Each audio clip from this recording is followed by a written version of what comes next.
बिस्मिल्लाहिर्रहमानिर्रहीम अस्सलाम वालेकुम। प्रोग्राम व्यूज़ टाइम में अव्हांखे भली का अचूं था। नाज़रीन, PTI चेयरमैन जेको वज़ीर आज़म बि रही चुको आहे, अहम उहिदो आहे मुल्क जो, ऐं उन उहिदे ते रहण खां पोइ बि अॻूणे वज़ीर आज़म इमरान ख़ान जा जेके बयान आहिनि उहे कुझु अजीबो ग़रीब क़िस्म जा बयान आहिनि, जंहिंखे आम तौर ते आवाम जेको आहे उहो एतिरो पसंदि नाहे कंदो, ख़ासि तौर ते जेका ॿोली ॻाल्हाई वेंदी आहे। इमरान ख़ान जो अॼोको बयानु आहे, उन में संदसि चवणु आहे त बदमाशियुनि सां ठहियलु जेका इम्पोर्टेड हुकूमत आहे उहा मुकमल तौर ते नाअहल आहे, ऐं हिन वक़्तु जेको कुझु गंद आहे उनजो ज़िम्मेवारु केरु आहे। इमरान ख़ान बेसिकली इहो सुवालु कयो आहे।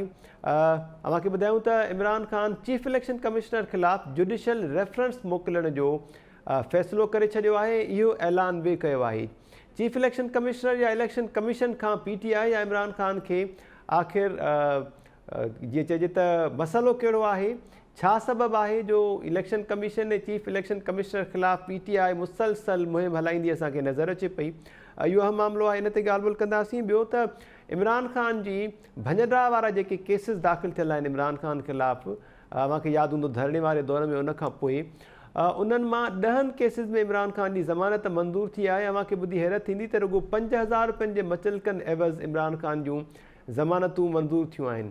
हिते सुवालु इहो पैदा थिए थो त ऐं अवाम जेको आहे उहो ज़रूरु इहो पुछाणो कंदो त अवाम जा जेके आम रिवाजी, जीअं चऊं त कुकुड़ चोरी जो केस हुजे, मोटरसाइकिल चोरी जो केस हुजे, अहिड़े क़िस्म जा ॿिया जेके नंढा वॾा मसइला हुजनि था, उन्हनि में कंहिंजी बि का 5000 रुपयनि जे मचलकनि एवज़ ज़मानत मंज़ूर नाहे थींदी। ग़रीबनि खे, आम माण्हुनि खे लखे रुपया ज़मानत जी मचलकनि तौरु अदा करणा पवंदा आहिनि। अदालतुनि पारां हिकु भेरो ॿीहर इमरान ख़ान खे इहो रिलीफ ॾिनो वियो आहे। इन ते पैनलिस्ट जी राय शामिलु कंदासीं। ॿियो जेको मामिलो आहे, सिंध में मॉनसून जूं जेके बारिशूं पयूं आहिनि, 3 स्पेल्स पिया, इन्हनि 3 स्पेल्स वक़्त खां अॻु जेके बरसातूं पयूं आहिनि, इन्हनि तमामु घणी तबाही मचाई। ख़ासि तौर ते काछे जा जेके इलाइक़ा आहिनि ऐं जाबलू जेका पटी आहे, उन में नयूं वही अचण खां पोइ 400-500 जे लॻभॻि ॻोठ ॿुधाया पिया वञनि जेके पाणीअ में बुॾी विया। अॼु वॾे वज़ीर सैयद मुराद अली शाह काछे जो, मनसूर ढंढ जो हेलीकॉप्टर जे ज़रिए फ़ज़ाई मुआइनो कयो। काछे जे कुझु इलाइक़नि में, जोही में बरसाति मुतासिरनि में राशन बि विरहायो, ऐं इन राशन विरहाइण दौरान कुझु बदनज़मी बि पैदा थी। रिलीफ वारो जेको कमु आहे, इन ते बि ॻाल्हि ॿोल कंदासीं। पैनलिस्ट जेके आहिनि उन्हनि जो तारीफ़ अवां सां कराईंदो हलां। सीनियर तर्जा निगार ऐं एम्बेसडर रही चुका आहिनि डॉक्टर जमील अहमद ख़ान साहब, डॉक्टर अयूब शेख साहब, डॉक्टर रफ़ीक अहमद चांडियो साहब ऐं इदरीस लिगारी साहब असां सां गॾु आहिनि। डॉक्टर जमील अहमद ख़ान साहब, अव्हांखे वेलकम चवां पियो, सभिनी पैनलिस्ट खे वेलकम चवां पियो। अव्हां खां शुरूआति कयूं था। इमरान ख़ान खे कहिड़ो मसइलो आहे जो चीफ इलेक्शन कमिश्नर या इलेक्शन कमीशन ख़िलाफ़ु मुसलसल PTI जेका आहे उहा असांखे तहरीक हलाईंदे नज़र अचे पई। इमरान ख़ान अॼु चीफ इलेक्शन कमिश्नर ख़िलाफ़ु जुडिशल रेफरेंस उमारण जो ऐलान कयो आहे, फ़ैसिलो कयो आहे। PTI ज़ाहिर आहे उनखे ख़बर आहे त जुडिशल कमीशन में जेके एविडेंस उन्हनि कठा करे वरिता आहिनि, उहे एविडेंस डॉक्यूमेंट्री एविडेंस जेके आहिनि उन खां बचाव करणु तमामु ॾुखियो थी पवंदो। ॾिसो न, हिनखे तव्हां लिंक करे ॾिसो, हिनखे जेके बयान ईंदा रहिया आहिनि PTI जे अॻुवाणनि जा, फवाद चौधरी जो बयान बि तव्हां ॾिसो त असां ठीकु आहे, असां ते तव्हां कयो था PTI चीफ इलेक्शन कमीशन में इंक्वायरी फॉरेन फंडिंग जी। ॿिया जेके पार्टीज़ आहिनि उन्हनि फंड किथां आंदा, माना छो जे इहे हाणे 8-9 सालनि खां जेके हले थो पियो, उन में ज़ाहिर आहे एतिरो प्रेशर बि आहे इलेक्शन चीफ इलेक्शन कमिश्नर ते ऐं चीफ इलेक्शन कमीशन ते, इलेक्शन कमीशन ते, त हू उनखे डिले कंदा रहिया आहिनि। ॾिसो, असां इहे चऊं त प्रेशर कमु न कंदो आहे, बिल्कुलु प्रेशर कमु कंदो आहे। ॾिसो, इमरान ख़ान जे जेको हुयो एटीट्यूड इदारनि जो, इस्टेब्लिशमेंट जो, हाणे हुन में का नरमी आई आहे, इन करे त हुन प्रेशर एतिरो वधाए छॾियो आहे। ऐं दुनिया जा जेके बि इस्टेब्लिशमेंट जा इदारा हूंदा आहिनि, इंक्लूडिंग आर्म फोर्सिस, त उन में ईअं थींदो आहे त जे एतिरो प्रेशर वधी वञे, जिथे का बदनामी जो ख़दशो थिए, राइट या रॉन्ग, त उन में थोरो उहो हिकिड़ो फुट बैकवर्ड करे वठंदा आहिनि, माना थोरो उहो पसपाई कंदा आहिनि थोरी घणी। त उहे हिसाब सां तव्हां इलेक्शन कमीशन में अचो, प्रेशर जेतिरा उन ते आणे पिया सघनि अची विया आहिनि। हाणे ॻाल्हि बिल्कुलु तक़रीबन फाइनल स्टेज ते अची बीठी आहे। ऐं ख़ासि तौर ते फाइनेंशियल टाइम में जेके अंग अखर ॾिना आहिनि, जेके प्रूफ उन्हनि ॾिना आहिनि, जेके ईमेल जो हवालो ॾिनो आहे उन्हनि, जेके उन्हनि ट्रांज़ेक्शन 20 मिलियन, पोइ 10 मिलियन, पोइ 10 मिलियन ऐं 20 मिलियन जेको आहे तव्हांजे UAE जे शेख नहान जे तरफ़ां, ही सभु त बैंक जे थ्रू आहिनि न, ऐं उहो बैंक जा उते सबूत मौजूदु आहिनि। ऐं उहो पैसा किथां इन्हनि जेके कठा कया, यूके में उहे बि वोटनि क्लब जेको आहे उहा किथे क्लब रजिस्टर हुई, उहा हिकिड़े ऑफशोर कंपनी जे थ्रू आइलैंड में थी उन में रजिस्टर। त इहे सभु शयूं जेॾी महिल साम्हूं ईंदी त ही फ़क़ति इशारा खोड़ आहिनि हिकिड़े आम माण्हू जे सम्झण लाइ त हाणे जेको फ़ैसिलो ईंदो उन में मतां छा मतिलबु फ़ैसिलो लॻे थो पियो त अहिड़ो ईंदो जंहिंमें PTI धक जेको बर्दाश्त न करे सघंदी। त उन्हनि वटि को रस्तो ॿियो न आहे। एतिरी वॾी पार्टी आहे, पॉपुलरिटी बि गेन करे थी पई, 15 सीटूं खटे वई आहे पंजाब मां। मथे इलेक्शन में जनरल इलेक्शन में पूरी उन्हनि खे उमेद आहे त पॉपुलरिटी वधे थी ऐं आख़िर में वधी बि आहे। जेका इमरान ख़ान प्राइम मिनिस्टर हो उन वक़्तु जेका पॉपुलरिटी हुई ऐं हाणे जेको नैरेटिव उन पंहिंजो जेको आहे उहो माण्हुनि में खपायो आहे नैरेटिव, उहे नैरेटिव हाणे बिल्कुलु कमु करणु शुरू करे छॾियो आहे। इन करे उनजी पॉपुलरिटी बि जेके सर्वे अचनि था पिया वधे थी, ऐं उन खां अलावा उन इलेक्शन बि खटियो आहे।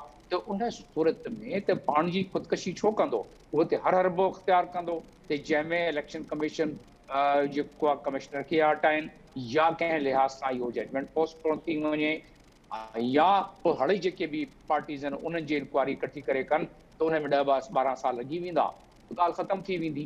त इन जे करे इहो जेको साम्हूं तव्हांजे आयो आहे उहो मामिलो इन जे करे आयो आहे।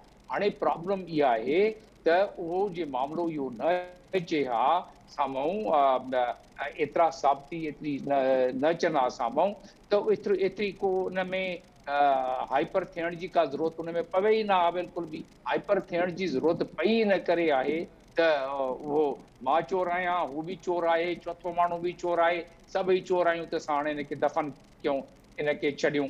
त उन लिहाज़ सां मां सम्झां थो त इहो जेको आहे प्रेशर टैक्टिस इहो असांजे मुल्क में कमु करे वेंदो आहे, शायदि करे वञे।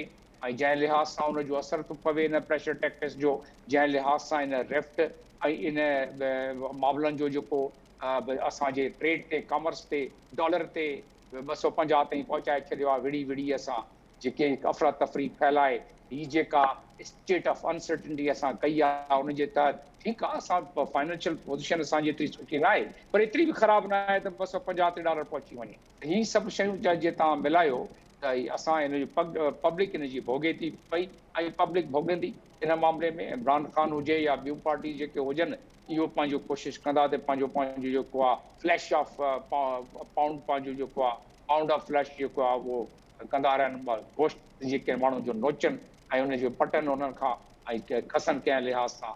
त बसि को हालत एतिरी का सुठी न आहे त तव्हांजे प्रोग्रामनि में माण्हू को माण्हुनि खे को सही को पॉज़िटिव इन जो बॉक्स बि ॾेखारे। पर इहे जेके हालात जेके आहिनि असांजा लीडर बि ऐं जेके हालात मुल्क जा ऐं जेके दुनिया जी हालात जा जेके असर असां ते पवनि था पिया, उहे उन जे करे ज़ाहिर आहे माण्हू उन ते अफ़सोस करे थो सघे, ॿियो उन ते छा थो करे सघे। जी ठीकु आहे डॉक्टर जमील अहमद ख़ान साहब। डॉक्टर अयूब शेख साहब अव्हांखे वेलकम चवां पियो, थैंक यू अव्हां जॉइन कयो। छा कमेंट कंदव अव्हां चीफ इलेक्शन कमिश्नर ख़िलाफ़ु जुडिशियल रेफरेंस दाख़िल करण जो इमरान ख़ान फ़ैसिलो कयो आहे? वरी हैरत जोगी आहे, दिलचस्प ख़बर इहा बि आहे त इमरान ख़ान जी 10 केसिस में रुगो 5000 रुपयनि जे मचलकनि एवज़ ज़मानत मंज़ूर थी आहे। सवाल इहो आहे त छा मुंहिंजी या कंहिं आम माण्हूअ जी कंहिं मामले में 5000 रुपयनि एवज़ ज़मानत न थींदी आहे? असांखे त लखे रुपया मचलकनि जी सूरत में जमा कराइणा पवंदा आहिनि। मेहताब महिरबानी, जॾहिं इमरान ख़ान हुकूमत में हो न, वज़ीर आज़म साहब हो जॾहिं, जी तॾहिं आम तबसरो ऐं आम ऑब्ज़र्वेशन ऐं मुशाहिदो इहो हो त हिन मुल्क में ऐं दुनिया में माना पोइ माण्हू शुरू कंदा हुआ Trump, Boris Johnson, Narendra Modi ऐं इमरान ख़ान। जी पोइ इहे चारई फाशिज़म जे ख़िलाफ़ु ॻाल्हाईंदा हुआ ऐं पाण वॾा फाशिस्ट। इहे अमेरिका जे ख़िलाफ़ु ॻाल्हाईंदा हुआ ऐं ट्रंप ते त इल्ज़ाम हो त हू रूस जो सहकारी आहे, एॾो वॾो इल्ज़ाम हुया उतां जी अमेरिकी इस्टेब्लिशमेंट जा ख़ासि माण्हू। असल में छा आहे त फाशिज़म जो जेको असल तरीक़ो शुरू थियो न, जनाब हिटलर खां वठी ऐं मसोलिनी ताईं हिटलर जो वज़ीर दिफ़ा ऐं प्रोपेगेंडा सेक्रेटरी जेको हो उहो गोएबिल्स हो। गोएबिल्स चयो हो त कूड़ खे एतिरो फैलायो ऐं उनखे जेकॾहिं 100 दफ़ा वरजाईंदव त पोइ अवाम खे उहो सच थी लॻंदो। ही गोएबिल्स जी पॉलिसी ते हले पियो सॼो मुल्क ऐं ख़ासि करे जनाब इमरान ख़ान ऐं उन खां बि वधीक तहरीक इंसाफ़ ऐं तहरीक इंसाफ़ जी सोशल मीडिया। उन्हनि खे इहो ॿुधाइण लाइ हिन खे छिके रखो, उहो छिके रखनि था। उनखे ॿुधाइण लाइ इलेक्शन कमिश्नर खे एॾो गंदो कयो जो असांजे ख़िलाफ़ जो फ़ैसिलो अचे चयो असां त अवली चयो गंदो आहे। माना कंहिं माण्हूअ खे पथरनि सां संसार कयो ऐं उनखे पोइ मरण खां पोइ चयो त असां अवली चयो त काफ़र आहे। सो ही हिकिड़ा अक़ीदे ही माण्हू हिन जे पुठियां आहिनि। माण्हू ही छिके थो, माण्हू वधाए थो, पर हिटलर खां वधीक माण्हू थोरे ई थो वधाए। जी जेके माण्हू नरेंद्र मोदी सां गॾु आहिनि ओॾा थोरे ई थो वधाए। ऐं हिटलर सां मां तव्हांखे ॿुधायां तारीख़ जो वर्क आहे त हिटलर पुछो हिकिड़े जलसे में त व्हाट इज़ नेशनलिज़म, जी सो अॻियां मजमूए चयो जर्मनी इज़ नेशनलिज़म। पोइ हुन जर्मनी खे मथे आंदो ऐं जर्मनी खे सॼी दुनिया में ज़लील करायईं ऐं ॿी जंग अज़ीम में 4 करोड़ माण्हू क़त्ल करायईं ऐं पाण हिकिड़े ॾींहुं तहखाने में पंहिंजे महबूबा सां गॾु आपघात कयईं, छो त हू माण्हुनि खे मोह ॾियण जहिड़ो न हो। त माण्हुनि खे मोह ॾेई त तो यार हेॾा वॾा ज़ुल्म कया, हाणे हिन जो जवाबु ॾे ऐं वार क्रिमिनल जे ट्राइब्यूनल में तोखे अचिणो पवंदो। जी उन खां वली पंहिंजो पाण खे ख़ुदकशी करे छॾी।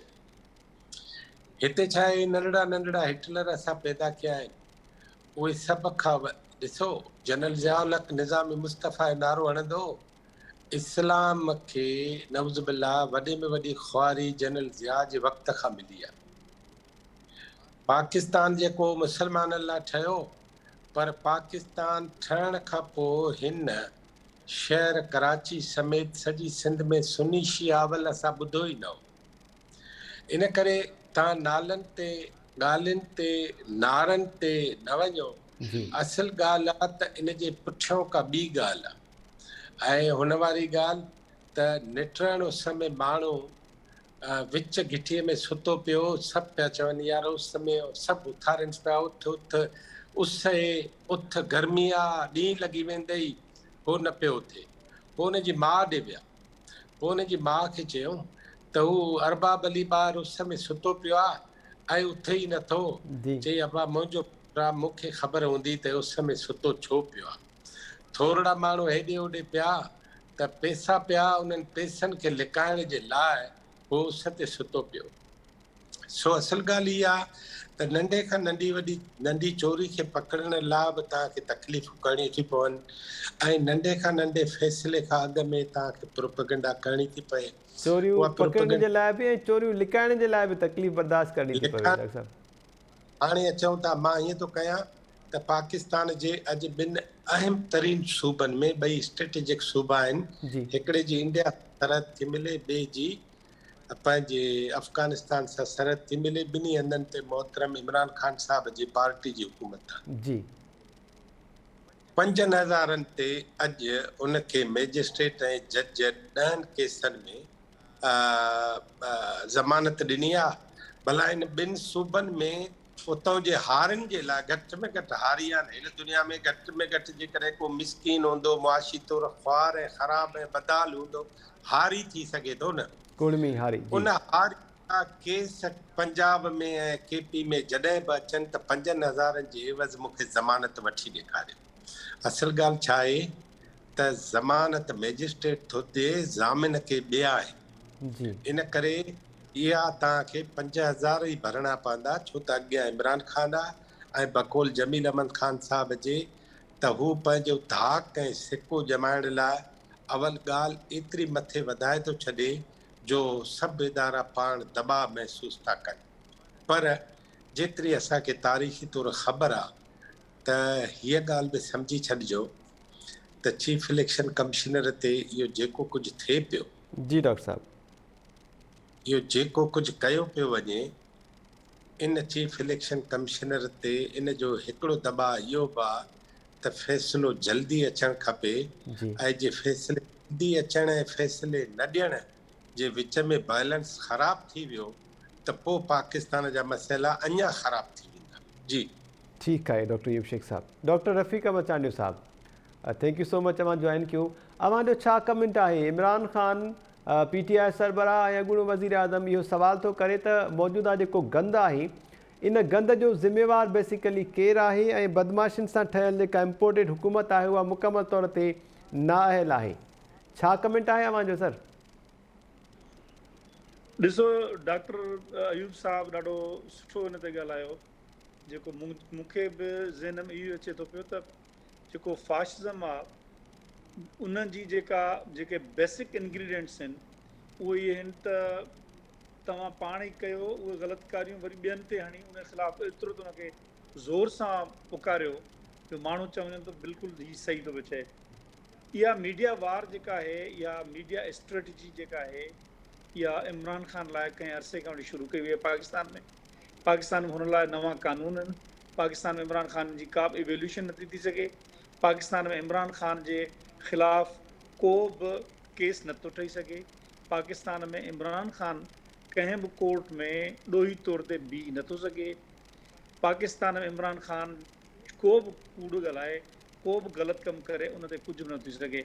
इहो अॼु जो पाकिस्तान आहे जंहिंमें इमरान ख़ान सभिनी खे चोर चवंदो।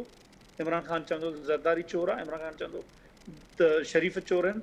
इमरान ख़ान कुझु बि साबित न कंदो ऐं पोइ बि उन्हनि खे उहा तव्हांजी नेब घुमाईंदी रहंदी। 3-4 साल उन्हनि जी धीउनि खे, ॿारनि खे सभिनी खे जेल में विझंदा। तव्हांजो फ़र्क़ु गोगी माल खणी सभिनी सबूतनि जे साम्हूं, सॼे पंजाब जे साम्हूं इहो सभु कुझु थी रहियो हो, पोस्टिंगूं थी रहियूं हुयूं, पर पोइ बि उन ते का बि हिन वक़्त ताईं न पई थी सघे। इलेक्शन कमीशन जेका आहे उन थोरो चयो त बाबा इहो फ़ैसिलो अचे थो कंहिं ज़माने में, त उनखे के हिकिड़ा अहिड़ा हथ आया जिन चे घोटो ॾिनो, बंदि करे छॾियो ऐं तंहिंजे बावजूदि बि गारगंद बि कंदा रहंदा आहिनि। को बि नथो करे सघे, का बि कोर्ट नथी करे सघे पई। ऐं साॻिए कोर्ट जे नतीजे में जंहिंमें 25 वोट बि न थिया ऐं उहे बि न थिया, साॻिए उन तहत तव्हांजा वोट जेके आहिनि सही आहिनि। इहो अॼु जो सीन आहे, इहा अॼु जी सिनारियो आहे जेका नए नस्ल खे कंफ्यूज़ करे रही आहे। ऐं पुराणा जेके सियासी माण्हू आहिनि, जेके जन उतार चढ़ाव ॾिठा आहिनि हिन मुल्क में, ज़ियाउल जो दौरु ॾिठो आहे, जन ॾिठो आहे त कीअं मार्शल लॉ ईंदियूं आहिनि, कीअं फाशिज़म ईंदो आहे, कीअं डेमोक्रेसी रिटर्न बैक कंदी आहे, कीअं माण्हू जेके विढ़ंदा आहिनि, उहे सभु इन मामले खे सम्झनि था। ॿियो त ॿियो, पर जेका इकनॉमिक सिचुएशन आहे, जेका इमरान ख़ान खां सवाइ माना जेकॾहिं हिकिड़ो ओपिनियन हिते इहो आहे त इमरान ख़ान खे छॾनि हा त हले हा। मां सम्झां थो त इन में प्रॉब्लम हिकिड़ो आहे त इकनॉमिस्टनि खे बि इहा ख़बर आहे ऐं पॉलिटिशियन्स खे बि ख़बर आहे त जेकॾहिं इमरान ख़ान हिन वक़्त ताईं विराजमान हुजे हा त हिन वक़्त ताईं मुल्क जो ॾेवालो निकिरी चुको हुजे हा। छो त इमरान ख़ान जी सॼी जेका आहे सूरत हाल उहा इहा आहे त दुनिया में कंहिंसां बि ठीकु कोन्हनि तालुकात, दुनिया में को बि हुन सां ॻाल्हाइण लाइ तयारु कोन्हे, को बिज़नेस करण लाइ तयारु कोन्हे। हुनजी पंहिंजी हिकिड़ी वाट आहे, पंहिंजो हिकिड़ो तरीक़ो आहे। पर कहिड़ा हथ आहिनि, कहिड़ी अहिड़ी जेका आहे सा ॻाल्हि आहे जंहिंजे करे इमरान ख़ान तमामु मथां हुआ, हर कानून, हर आइन, हर शइ खां मथां हुआ। इहो पाकिस्तान तमामु अफ़सोसनाक सूरत हाल में। मां सम्झां थो त मार्शल लॉ इन खां बहितर हूंदी आहे, जंहिंमें माण्हू तयन करे सघंदा आहिनि, जंहिंमें माण्हुनि खां मार्शल लॉ डिॼंदियूं बि आहिनि ऐं हिकिड़ो साम्हूं ई हिकिड़ी ॻाल्हि नज़र अची रही हूंदी आहे। महताब, तव्हां ॿुधी रहियो मूंखे? जी बिल्कुलु डॉक्टर साहब, ॿुधूं पिया। अच्छा, पर हिते सूरत हाल इहा आहे त तव्हां हिकिड़ी अहिड़ी सूडो डेमोक्रेसी जो इम्पैक्ट ॾिनो आहे, जेका सूडो आहे, जेका असुल में दर हक़ीक़त डेमोक्रेसी जे नाले में उहो जेको डेमोक्रेसी जो प्रोसेस आहे, उन प्रोसेस में अची वई आहे। पॉलिटिकल पार्टी आहे, उन पॉलिटिकल पार्टी में अंदरि केॾी डिक्टेटरशिप आहे उहा पढ़ी सघो था पिया। मां नथो चवां त भई ठीकु आहे ॿियूं पार्टियूं जेके आहिनि से तमामु वॾियूं डेमोक्रेट्स आहिनि उन्हनि में बि डिक्टेटरशिप आहे, पर पोइ पार्टी स्ट्रक्चर्स आहिनि उन्हनि खे पार्टी जो हिकिड़ी हिस्ट्री आहे। पर हिते सूरत हाल ॿी आहे। हिते सूबनि में यानी सिंध सूबे बाबति इमरान ख़ान जेको चवंदो रहियो आहे उहो हितां जी जेको अवाम आहे, जेके माण्हू आहिनि, उहे मिसाल तौर ते मां सम्झां थो जेकॾहिं सिंध में इमरान ख़ान जी हुकूमत अची वञे त इमरान ख़ान जेको सिंध सां वर्ताव करे सघे थो तव्हां इमेजिन नथा करे सघो पिया। माण्हुनि खे, मुंहिंजे दोस्तनि खे काफ़ियुनि खे पीपुल्स पार्टी ते ॿियनि पार्टियुनि ते एतिराज़ बि हुजनि, पर इमरान ख़ान जी पार्टी अचण खां पोइ तव्हां हिसाब छॾे ॾियो त छा थींदो सिंधी माण्हुनि जो। अहमद शाह अब्दाली जीअरो थींदो। बिल्कुलु, माना हाणे इहा सूरत हाल आहे जंहिंखे असां मुंहुं ॾेई रहिया आहियूं। इन में सुठी हिकिड़ी ॻाल्हि थी आहे, सुठी इहा ॻाल्हि थी आहे त पंजाब जो मिडिल क्लास उथी पियो आहे। पंजाब मिडिल क्लास पंजाब जी वारसी करण लाइ हरावल दस्ते जो किरदारु अदा करण लाइ तयारु आहे। उनखे टाइम लॻंदो, पर जेके मुक़्तदिर हल्का आहिनि उन्हनि लाइ हिकिड़ो सुवालु इहो आहे त छा भला तव्हां हिननि माण्हुनि खे जेके डेमोक्रेटिक राइट्स आहिनि, ह्यूमन राइट्स आहिनि, उहे सवाइ इन जे न ॾींदो जेसिताईं हू निकिरी अचनि रोडनि ते ऐं अचे तव्हांखे गिरबान में त विझनि। इहा निहायत हिकिड़ी अफ़सोसनाक ॻाल्हि आहे जेको अॼोके हुन में थी रहियो आहे, जेको बाक़ी डॉक्टर साहब वारनि ऐं जमील साहब ॾाढो हुन ते मुफ़सिल ॻाल्हायो आहे। मां सम्झां थो त ॾाढे ॾुखे दौर में असीं हली रहिया आहियूं पाकिस्तान। ठीकु आहे डॉक्टर रफ़ीक अहमद चांडियो साहब। इदरीस लिगारी साहब, ॻाल्हि ॿोल ॿुधी अवां डॉक्टर जमील अहमद ख़ान साहब जी, डॉक्टर अयूब शेख साहब ऐं डॉक्टर रफ़ीक अहमद चांडियो साहब, अवांजो छा कमेंट आहे इमरान ख़ान जे तरफ़ां जेको कुझु कयो पियो वञे, चीफ इलेक्शन कमिश्नर ख़िलाफ़ु रेफरेंस सुम्हारण जी ॻाल्हि थी थिए, मौजूदा जेका हुकूमत आहे उनखे तनक़ीद जो निशानो इमरान ख़ान बणायो आहे, ऐं डॉक्टर रफ़ीक अहमद चांडियो साहब वरी इशारो ॾिनो आहे त ख़ुदा न ख़ासि आहे जेकॾहिं इमरान ख़ान जी ॿीहर हुकूमत आई त ख़ासि तौर ते सिंध ऐं सिंध वासियुनि सां तमामु बुरो असरु थींदो। अवांजो कमेंट सर। महिरबानी मेहताब अली साहब। जी, हाणे जेसिन जेको पहिरियों जेको नुक़्तो तव्हां उथारियो त इमरान ख़ान जी जेका 5000 मचलका जमा कराए जेका ज़मानत थी आहे, जी, हाणे बदकिस्मती हीअ आहे त असां वटि पाकिस्तान में पहिरें ॾींहं खां वठी जेको कानून जेको आहे उनमें अमीर तबिके लाइ ऐं ग़रीब तबिके लाइ माना ॾींहं राति जो फ़र्क़ु आहे। माना ग़रीब खे त हिते जीअण ऐं ज़िंदह रहण जे लाइ को हक़ न आहे, उनखे नंढे खां मामूली केस में उनखे वॾे खां वॾी सज़ा ऐं वॾे खां वॾी उन ज़मानत लाइ उनखे पैसा खपनि अची। हाणे साॻे तरीक़े सां तव्हां ॾिसो हिनखे वज़ीर आज़म शहबाज़ शरीफ़ जेको आहे न, उनजी पुट जी ॿिनी हमज़ा शहबाज़ जी केस में जेका आहे 7 तारीख़ ताईं सुनवाई ॾिनी वई, 7 सेप्टेम्बर ताईं मतिलबु। हाणे पाकिस्तान जे कानून में आहे त 14 ॾींहं 15 ॾींहंनि जे विच में सुनवाई करणी आहे। हाणे उहो 7 सेप्टेम्बर माना अॼु जेका आहे 30 जुलाई 7 सेप्टेम्बर माना तक़रीबन सवा महीनो 1.5 महीनो उन्हनि खे मिली वई आहे।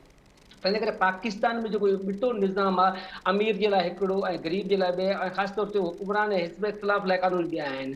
तंहिंजे करे इहो हिकिड़ो वॾो अलमियो आहे। ऐं अञा ताईं बि ॼण त कोर्टनि तरफ़ां बि ॼण त इहा ॼण हिकिड़ो प्रैक्टिस हले पई त हीउ आम माण्हुनि ते असांजो इंप्रेशन कहिड़ो वञो, आम माण्हू छा सोचींदो जॾहिं असां हिकिड़े एॾे केस में जेका 5000 मुचलका ॾेयूं था त उते आम इंप्रेशन कहिड़ो हूंदो। पर ॼण ते हिते आवाम खे अहमियत ॾियणु, आवाम खे एड्रेस करणु न ॼण त अदालतनि जो कमु आहे या न अदालतनि जो ख़्यालु आहे, न ई वरी हुकुमरान जो ख़्यालु आहे। माना कहिड़ो बि इंप्रेशन वञे, ख़राबु वञे पॉज़िटिव वञे, हीअ अदालतूं हीअ हुकुमरान कंहिं क़िस्म ज़िम्मेवारी न आहिनि। मिसाल साॻियो इमरान ख़ान जेको आहे न, इहो हींअर चीफ इलेक्शन कमिश्नर जे ख़िलाफ़ु अहिड़ो थियो ॻाल्हाए, पाण अपॉइंट कयईं, केतिरियूं हुनजूं तारीफ़ूं कयईं, ऐं वरी हाणे चए थो त आउं हुनजे लाइ जुडिशियल कमीशन में अपील दाख़िल कंदुसि अची।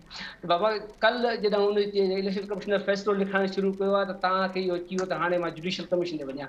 ऐं इमरान ख़ान हीउ सॼो प्रेशर जेको डेवलप पियो करे, माना फॉरेन फंडिंग जो जेको केस आहे उहो कंहिं न कंहिं सूरत में उहो डिले थी वञे या उनजो फ़ैसिलो न अचे। माना टैक्टिस जेके उहे आहिनि, स्ट्रेटजी उहा आहे, हिकमत मिली उहे आहे त उहो जेका बि मूं करप्शन कई आहे, जेको कई आहे उन ॾाढ जे ज़ोर ते ऐं पंहिंजी पूरी ताक़त सां उनखे दॿाए छॾिया, उनखे ख़तमु करे छॾिया। ॾिसो इमरान ख़ान पाकिस्तान जी तारीख़ में जेको नैरेटिव ठाहियो, जेके 26 साल नैरेटिव चवे थो न, हिन माण्हू में आउं थो चवां, हिन माण्हुनि में जेकर कुझु बि अख़लाक जो ज़रो बि हुजे न, 3 साल 8 महीना हिन साबित करे ॾेखारियो त हिन कौल ऐं फ़ैल में ही केॾो तज़ाद आहे। हिन कहिड़ियूं कहिड़ियूं ॻाल्हियूं कयूं पे, छा छा चई 3 महीननि में करप्शन ख़तमु कंदुसि, महांगाई थींदी ऐं तेल जूं क़ीमतूं जेके सस्तियूं थींदियूं, अची पैसा कीअं ईंदा, मुल्क कीअं ईंदो, नओं पाकिस्तान कीअं हूंदो, सॼो उन जे उबतड़ अचे पियो। पर हीउ ईअं थो ॻाल्हाए, हींअर बि ईअं थो ॻाल्हाए ॼण त हिन खे कॾहिं को इक़्तिदार मिलियो ई कोन्हे, ॼण कॾहिं को पावर मिलियो ई कोन्हे। ख़ुदि हुकूमत हूंदे ही ईअं तक़रीरूं कंदो हो ॼण त हीउ मुख़ालिफ़ दौर में आहे। ईअं जोश ऐं ईअं जज़्बे सां ईअं थो ॻाल्हाए ॼण त हिन वटि का शइ हुई कोन। ईअं नवाज़ शरीफ़ जे ख़िलाफ़ थो ॻाल्हाए, ईअं ज़रदारी जे ख़िलाफ़ थो ॻाल्हाए, ईअं शहबाज शरीफ़ थो ॻाल्हाए, ऐं ईअं करप्ट तबिके जे ख़िलाफ़ ॻाल्हाए थो ॼण त हिन जे दौर में का करप्शन थी कोन्हे। जी ईअं तो महांगाई ते ॻाल्हाए ॼण हिन जे दौर में का महांगाई थी कान। ईअं थो ॻाल्हाए ॼण हिन जे मुल्क, हिन जे दौर में को डॉलर लथो ई कोन हुयो, ॼण सिको मथे हुयो। ईअं थो ॻाल्हाए ॿियनि मुल्कनि सां फॉरेन पॉलिसी ॼण हिन जी पॉलिसी ॾाढी ज़बरदस्त हुई। तंहिं करे हू चवंदा आहिनि त माण्हू खे कुझु न कुझु थींदो आहे घटि में घटि, पर हेॾां असां वटि जेको तबिको जेको आहे, जेको इन मां ई अंदाज़ो करे सघिजे थो त इन्हनि माण्हुनि जी जेका आहे क़ौम सां ऐं अवाम सां केतिरी कमिटमेंट आहे, हीउ केतिरो क़दुरु पाण खे अवाम जे आॾो जवाबदार सम्झनि था।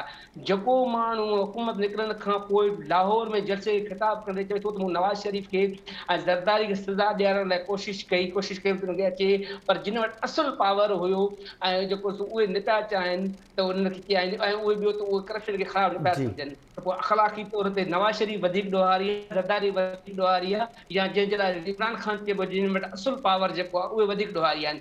पर हीअ जेका ठीकु असुलु आहे पावर जिन ते उन्हनि ते ॻाल्हाइण लाइ एॾो तयारु न आहे, पर जेके ॿिया जेके आहिनि जेको उन्हनि जे मर्ज़ी ब्लैकमेल करे उनखे दॿाए धमाए, तंहिंजे करे हीउ जेको जुडिशल कमीशन में वञे थो इन जे लाइ, इलेक्शन कमीशन जे लाइ, त पोइ उहो उनजो तसलसल आहे त जीअं आउं उन खां को न को रिलीफ वठां। ठीकु आहे इदरीस लिगारी साहब, हाणे आख़िर में कुझु मिनट्स असां वटि आहिनि त हिकु हिकु ॾेढ मिनट में पंहिंजो कमेंट प्लीज़ ॾिजो। ईंदड़ प्रोग्राम में वरी हिन मामले ते तफ़सीली बि ॻाल्हि ॿोल कंदासीं। अॼु वॾे वज़ीर सैयद मुराद अली शाह पारां सिंध जे बरसाति सटियल जेके इलाइक़ा आहिनि उन्हनि जो फ़िज़ाई मुआइनो कयो आहे, हेलीकॉप्टर जे ज़रिए कुझु इलाइक़नि में वञी करे उन पाण इमदादी राशन जेको आहे उहो बि विरिहायो आहे। रिलीफ जो कमु शुरू थी चुको आहे ऐं वॾे वज़ीर पारां बि हिकु कमेटी जोड़ी वई आहे जेका असेसमेंट जेका उहा कंदी, ऐं वॾे वज़ीर इन अज़म जो इज़हार कयो त रिलीफ जेके बरसाति मुतासिर आहिनि उन्हनि खे अकेलो न छॾींदासीं। डॉक्टर जमील अहमद ख़ान साहब, वॾे वज़ीर पारां अॼु खां शुरूआति कई वई आहे रिलीफ जी, जॾहिं बरसातूं जेके आहिनि उहे बंदि थी चुकियूं आहिनि ऐं उन्हनि जा जेके राङा आहिनि जीअं चऊं नुक़सान जेके आहिनि उहे तमामु घणा आहिनि जेके हिन वक़्तु ज़ाहिर थियणु शुरू थी विया आहिनि। छा कमेंट कंदव सर?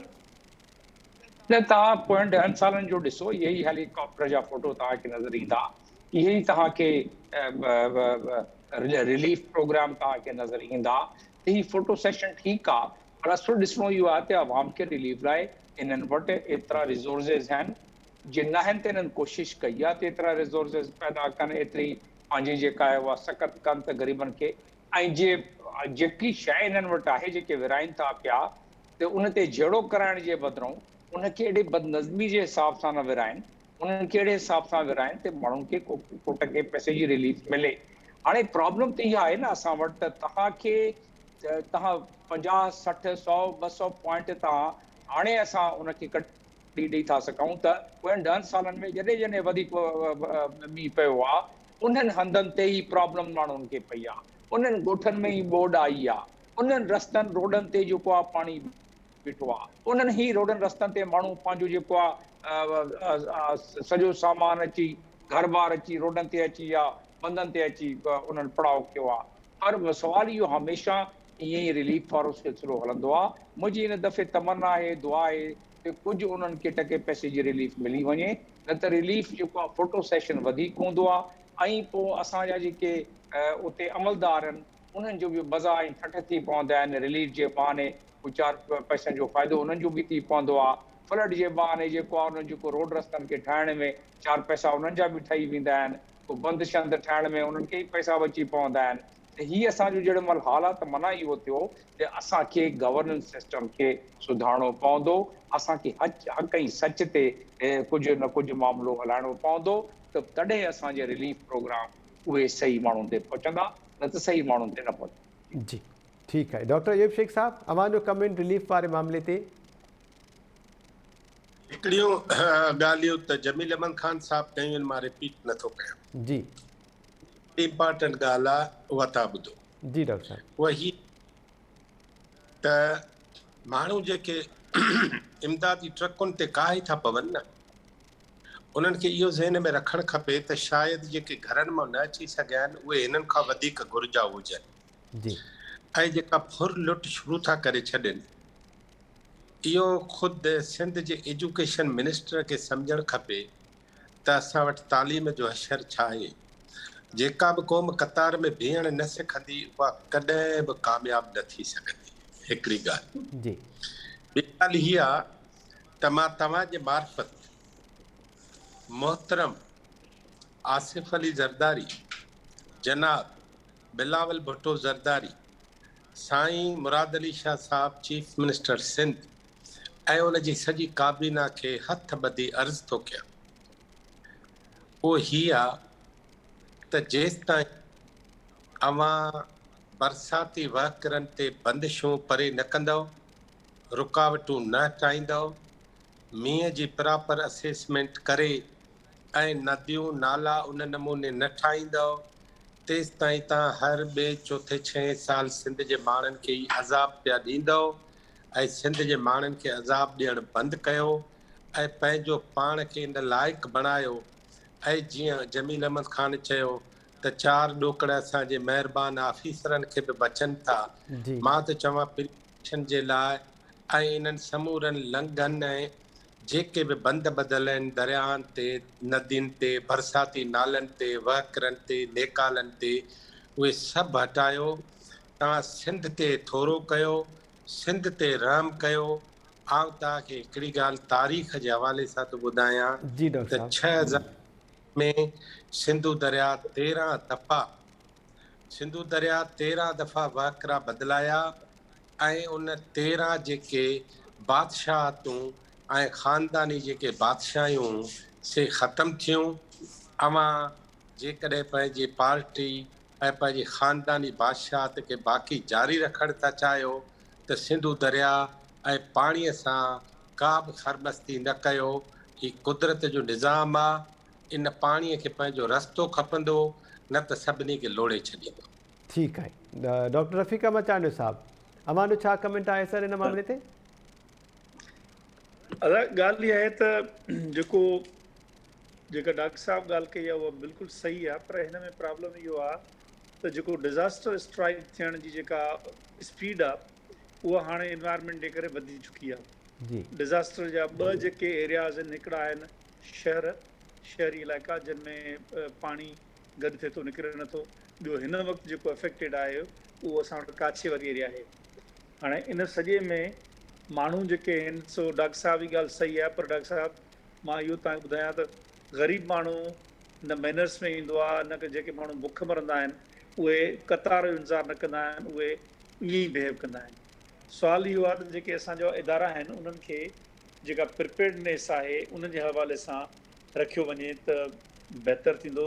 छो त असांखे इहा ॻाल्हि हाणे यादि रखणु घुरिजे त अॻु में जेके इंटरनेशनल एजेंसीज़ हुयूं, हाणे इंटरनेशनल एजेंसीज़ माशाल्लाह ख़ैर सां सभिनी खे असांजे एजेंसियुनि कढी छॾियो जी त उहा केरु बि न अचे, छो त उन्हनि खे मुख़्तलिफ़ क़िस्म जा हुया। हाणे हुकूमतूं पंहिंजो पाण पंहिंजनि रिसोर्सिस मां जेको बि कनि करे सघनि। तव्हांखे यादि हूंदो अॻु में डिज़ास्टर जॾहिं ईंदा हुया त मुख़्तलिफ़ क़िस्म जूं एजेंसीज़ ईंदियूं हुयूं। हाणे बि आहिनि कुझु एकड़ ॿेकड़, पर हाणे उन ज़ोर शोर सां नथियूं अचनि एजेंसीज़ ॿाहिरियूं जेके डोनर ऑर्गेनाइज़ेशन्स हूंदियूं आहिनि जेके जे लाइ कमु कंदियूं आहिनि। सो मां सम्झां थो त हुकूमत जा जेके पंहिंजा रिसोर्सिस आहिनि उन्हनि मां इहो हिकिड़ो सुठो जेस्चर आहे जेको वज़ीर आला ॾिनो आहे। जी इन मां आहे बिल्कुलु जमील साहब जी ॻाल्हि वांगुरु फोटो स्टेशन, पर हिकिड़ो जेस्चर आहे त असां तव्हां सां गॾु आहियूं, टीवी ते ॾेखारियो आहे। माण्हुनि खे जेको आहे रिलीफ आहे उहो आहिस्ता आहिस्ता मिलणु शुरू थींदो। मां सम्झां थो ठीकु आहे त जेसि ताईं रिप्लेसमेंट आहे त उनखे कंप्लीट करणु घुरिजे ऐं माण्हू अकेले न छॾणु घुरिजे। जी जी डॉक्टर रफ़ीक अहमद साहब, अव्हां जेका ॻाल्हि कई त डोनर्स जेके आहिनि उहे पहिरियां वांगुरु मैदान ते नथा अचनि अमली तौर ते, डोनेशन्स न पिया ॾियनि, इन जे करे बि रिलीफ जो कमु जेको आहे मुतासिर थिए थो। त डोनर्स बि असांजा डिस्ट्रीब्यूशन जे हवाले सां अफ़ाल ॾिसण खां पोइ जेको आहे न मुंहुं फेरे विया आहिनि। डॉक्टर इदरीस लेगारी साहब, अव्हांजो छा कमेंट आहे सर रिलीफ वारे मामले ते?